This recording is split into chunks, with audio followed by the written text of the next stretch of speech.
Bonjour à tous, dans cette vidéo, nous allons faire la correction de deux exercices autour de la dérivée de la fonction ln. Dans le premier exercice, on demande dans chaque cas de calculer la fonction dérivée de f pour tout x strictement positif, donc nous avons trois fonctions f qui nous sont proposées. Et avant de faire cet exercice, on va rappeler que la dérivée de la fonction ln, c'est la fonction inverse. Autrement dit, pour tout x strictement positif, ln' de x, la dérivée de ln en x, est égale à 1 sur x. Dans la première question, on demande de dériver la fonction f qui est égale à ln de x plus x au cube.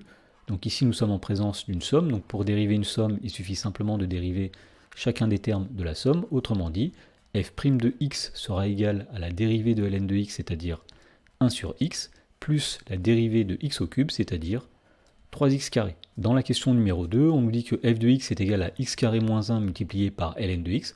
Autrement dit, la fonction f ici est un produit de deux fonctions u et v. La fonction u ici, ce sera la fonction x carré moins 1, et la fonction v, c'est la fonction ln. Alors la dérivée de u ici, c'est la dérivée de x carré moins 1, c'est-à-dire 2x. La dérivée de v, c'est 1 sur x, puisque, comme on l'a rappelé, la dérivée de ln, c'est la fonction inverse. Et donc on en déduit que pour tout x strictement positif, f' de x est égal, alors on rappelle que pour dériver un produit, on va faire u'v plus uv'.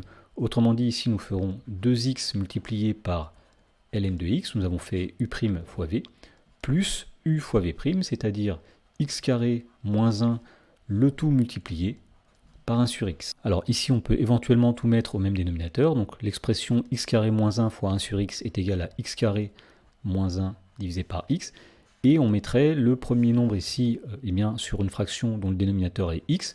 Autrement dit, on multiplierait en haut et en bas par x, c'est-à-dire qu'on aurait 2x ln de x multiplié par x sur x, plus x carré moins 1 sur x. Et enfin, on dirait que f' de x est égal, alors nous mettons ici le dénominateur commun qui est x. Ensuite, nous avons ici 2x ln de x fois x, alors x fois x, c'est x au carré, donc c'est-à-dire 2x carré ln de x, plus x carré moins 1, comme ceci. Dans la question numéro 3, on nous dit que f de x est égal à 2 plus 3 ln de x sur x plus 2. Autrement dit, la fonction f est un quotient de deux fonctions u et v. Alors au numérateur, nous avons u qui est la fonction 2 plus 3 ln de x, et au dénominateur, nous avons la fonction v qui est égale à x plus 2. Ensuite, on va calculer la dérivée de u et de v. Alors tout d'abord, la dérivée de v, v', c'est tout simplement la dérivée d'x plus 2, c'est-à-dire 1.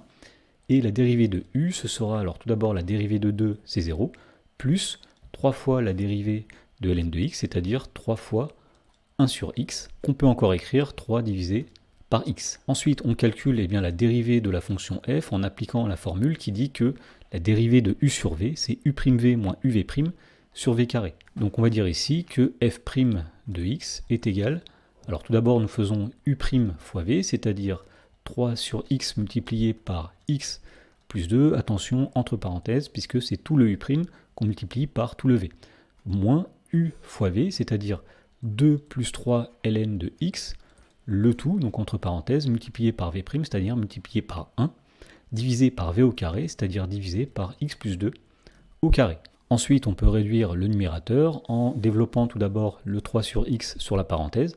Alors 3 sur x fois x, les x vont se simplifier, il va rester tout simplement 3, plus 3 sur x fois 2, nous faisons 3 fois 2, c'est-à-dire 6 divisé par x, moins, alors 2 plus 3 ln de x fois 1, c'est-à-dire 2 plus 3 ln de x, le tout divisé par x plus 2 au carré. Et enfin, on va supprimer les parenthèses qui sont autour de 2 plus 3 ln de x, en disant tout d'abord que 3 moins 2, ça va donner 1.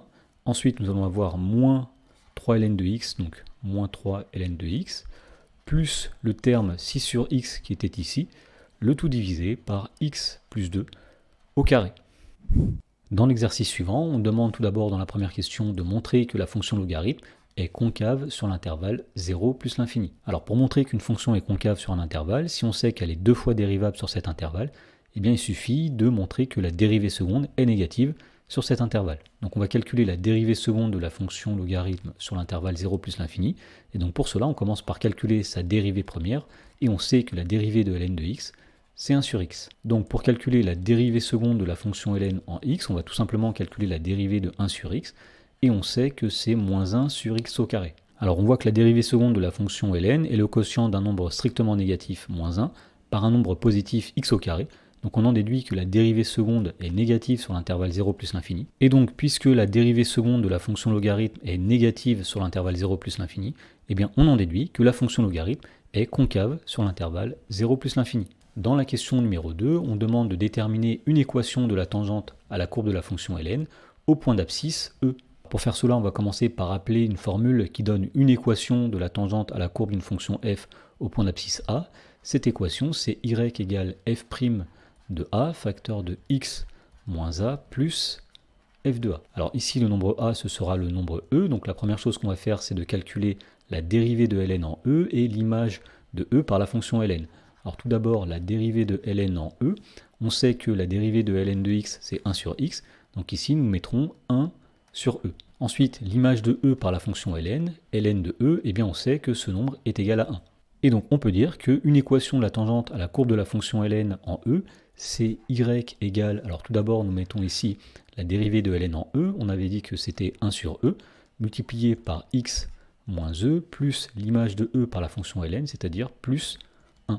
Et donc cette équation est équivalente, on va développer ici le 1 sur e, alors 1 sur e fois x, ça donne 1 sur ex, moins 1 sur e fois e, les e vont se simplifier, il va rester moins 1. Ensuite, nous avons plus 1, moins 1 plus 1, ça fait 0. Et donc, une équation de la tangente à la courbe de la fonction ln en e, c'est 1 sur ex.